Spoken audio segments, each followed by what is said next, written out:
அனைவருக்கும் வணக்கம். கோவை மாவட்டத்தில் ஆண் நண்பருடன் பேசிக்கொண்டிருந்த ஒரு கல்லூரி மாணவியை தூக்கி சென்று, அதாவது அந்த நண்பனை வெட்டிட்டு அந்த கல்லூரி மாணவியை தூக்கிட்டு போய் கோயம்புத்தூர் விமான நிலையத்துக்கு பக்கத்தில் இருக்கக்கூடிய ஒரு காலி மைதானத்தில் கூட்டு பலாத்காரம் செஞ்சிருக்காங்க. இது நம்மள டிவில எல்லாத்துலேயுமே வந்துட்டு இருக்குது. இதை நம்ம போலீசார் கோயம்புத்தூர் மாநகர போலீசார் 7 தனிப்படை அமைச்சு அவங்கள தேடுதல் வேட்டையில மும்முரமா ஈடுபட்டு இருக்காங்க அப்படின்னு சொல்றாங்க. அது ஒரு பக்கம், அது ஒரு பெரிய ப்ராசஸ். ஓகேங்களா?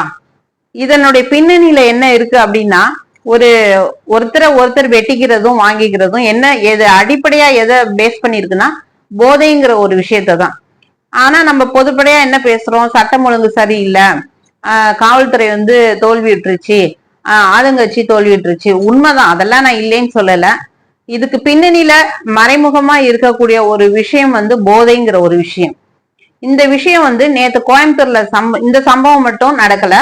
இங்க நம்ம சென்னை இதுல கொளத்தூர் தொகுதியில கிரிஜா நகருங்கிறதுல 6 பசங்க, அதாவது சின்ன சின்ன பசங்க கிரிஜா நகருங்கிற ஒரு பகுதியில கஞ்சா போட்டுக்கிட்டு அப்படியே தடம் தெரியாம, அதாவது தலைகால் தெரியாம வருவாங்கன்னு சொல்லுவாங்கல்ல, அந்த மாதிரி ஒரு நிதானமே இல்லாத நிலைமையில கையில அருவாளோட அப்படியே கத்தியோட அப்படியே அலைஞ்சிக்கிட்டே இருந்திருக்காங்க.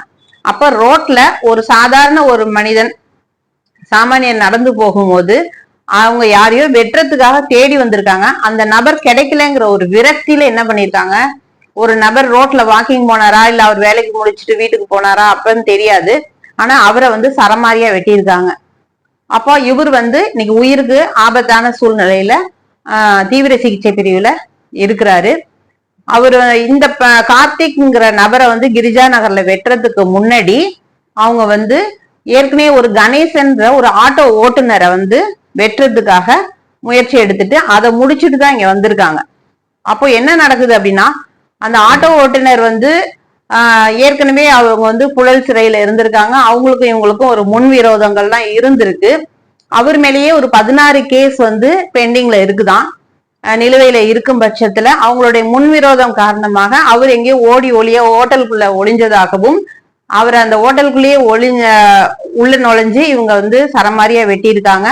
அவரும் மருத்துவமனையில அட்மிட் பண்ணப்பட்டு தீவிர சிகிச்சை பிரிவுல தான் இருந்து வராராம். இப்ப இதெல்லாம் அடிப்படையா பார்க்கும்போது போதைங்கிற ஒரு விஷயம் தவிர்க்கிறதுக்கும் தடுக்கிறதுக்கும் இன்றைக்கு இருக்கக்கூடிய ஆளுங்கட்சி அரசு தோல்வியை சந்திச்சிருக்காங்க. கட்டுப்படுத்த முயற்சி பண்ணலைங்கிறத விட அதை விற்பனை பண்றதுல முஸ்திப்பா இருக்காங்க அப்படிங்கிறது தான் உண்மை. அப்ப சட்டம் ஒழுங்கை எப்படி காப்பாற்றப்படும்? நீங்களே தப்பு செய்வதற்கான ஊக்க பொருளை நீங்களே விற்பனை செய்யும் போது அதை பயன்படுத்துற ஒரு கன்சியூமர் மேல நீங்க எப்படி நடவடிக்கை எடுக்க முடியும்? இதெல்லாம் பேசிக்கா, அதாவது ஊத்தி கொடுக்கறதும் நம்ம, அதுக்கான ரெவென்யூ கலெக்ட் பண்றதும் நம்ம. ஆனா அவன் தப்பு செய்யக்கூடாது, தப்பு செஞ்சா அவன் மேல ஆக்ஷன் எடுக்கணும். இதெல்லாம் என்ன மாதிரியான ஒரு சிஸ்டம் அப்படிங்கிறது, அதான் ஒத்த வார்த்தையில ஒரு ரஜினிகாந்த் சொல்லிட்டு போன மாதிரிதான், சிஸ்டம் சரியில்லை அப்படின்னு சொல்லுவாங்கல்ல, அதுதான் இன்னைக்கு நடந்துகிட்டு இருக்கு. இன்னைக்கு சமூக விரோதிகளாக இப்ப இன்னைக்கு இருக்கக்கூடிய சமூகத்துல இருக்கக்கூடிய சமூக விரோதிகளுக்கு காவல்துறை மீது சிறிது எல்லளவும் கூட அச்சங்கிறது கிடையாது. ஏன் அப்படின்னா, ஒரு லோக்கல் போலீஸ் ஸ்டேஷன்ல நம்மளுக்கு நடக்கக்கூடிய ஒரு சம்பவத்தை அடிப்படையா வச்சு ஒரு கம்ப்ளைண்ட் ரைஸ் பண்ணாக்க, அந்த ஒரு குற்றவாளின்னு கன்ஃபார்ம் ஆகி தண்டனை அனுபவிச்சு வெளியில வந்த ஒரு குற்றவாளிக்கு பாதுகாப்பா வரக்கூடியது லோக்கல் போலீஸ் ஸ்டேஷன்ல அங்க இருக்கக்கூடிய ஆய்வாளருக்கு பிரஷர் கொடுக்கக்கூடிய நபர்கள் யார் அப்படின்னா, இன்னைக்கு ஆளுங்கட்சி தரப்பா இருக்கக்கூடிய லோக்கல் பொலிட்டீஷியன்ஸ், மேல்மட்ட அதிகாரிகள் எல்லாருமே. அதிகாரிகள் தான் இல்ல, அரசியல்வாதிகள். ஓகேங்களா? அதிகாரிகள் இல்ல, ஆனா அதிகாரிகளை செயலிழக்க வைக்கிறது அரசியல்வாதிகள் தான். அப்போ இந்த மாதிரியான ஒரு லோக்கல் போலீஸ் ஸ்டேஷன்ல ஒரு குற்றவாளியோட மியூச்சுவல் கன்சர்ன் அப்படிங்கிற மாதிரி ஒரு காம்ப்ரமைஸ் பண்ணி எழுதி வாங்கி அனுப்புறதுனால குற்றவாளிகள் நல்ல ஒரு பெரிய ஒரு தாதா போல காட்சி அளிச்சு இன்னைக்கு வெளியில சுத்திக்கிட்டு இருக்க சூழ்நிலை இருந்துட்டு இருக்கு. ஆனா அதே போலீஸ் ஸ்டேஷனுக்கு அந்த குற்றவாளி வரும்போது அக்மார்க் ISI குத்தின ஒரு யோகியனை போல வரக்கூடிய சீனை நானே பார்த்திருக்கேன். அவன் மறுநாள் குடிச்சிட்டு நடு ரோட்ல அவன் எப்படி பிஹேவ் பண்ணுவான் அப்படிங்கிற கதையையும் நான் பார்த்திருக்கேன். ஆனா லோக்கல் போலீஸ் ஸ்டேஷன்ல அவங்க எந்த நடவடிக்கையும் எடுக்க முடியாத அளவுக்கு பிரஷர் இருக்குது அரசியல்வாதிகள்னால. இதனால இதை எதுவும் கட்டுப்படுத்த முடியாது. இது சட்டம் இருக்கலாம் சிவியரா, அதை பயன்படுத்துறதுக்கு அரசு அதிகாரிகள் செயல்படுறதுக்கு இன்னைக்கு அரசு உதவி பண்ணணும். ஊத்தி கொடுத்துட்டு நீங்களே தண்டனை கொடுக்குறோம், அவங்கள தனிப்படை அமைச்சு பிடிக்கிறோம் அப்படிங்கறதெல்லாம் ஒரு நாடகம்.